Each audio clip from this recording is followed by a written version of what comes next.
Zimbabwe. Ndinonzi Taurai Matarirano. Ndinoimba gospel. Ndo zvandakaitirwawo naMwari.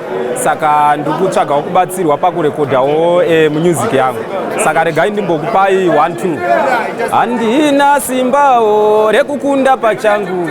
Jehovha ndipeiwo simba. Handina simba inini rekukunda pachangu. Jehovha ndipeiwo simba. Inga ndiri munhu zvangu ndinotokundikanawo.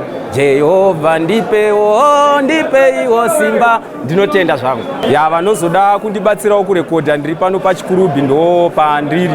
Ndo pandakautongwa jere ndo pandiri kupika ndiri pano. Ndinotenda muri yeZimbabwe.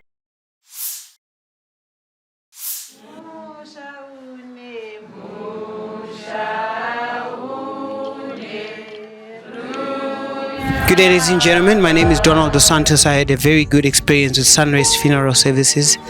I've managed to bury my father with dignity and love and prosperity. Thank you, Sunrise. Inini ndiri mugari wekugweru. Saka kuuya kwandaita kuno kumanje ndaona kuti yatibetsera zvakawanda. Ndinokurudzira vanhu kuti Sunrise iyi ngavauye kwairi vanzwe zvavanenge vachida. I recommend you join Sunrest policy, funeral policy. It makes your life very easy and very calm. It's more especially when you get into problems.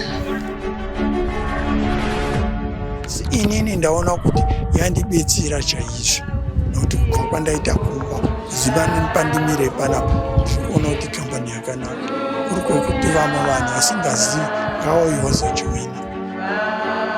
Thank you, and may God keep you doing the works that you do.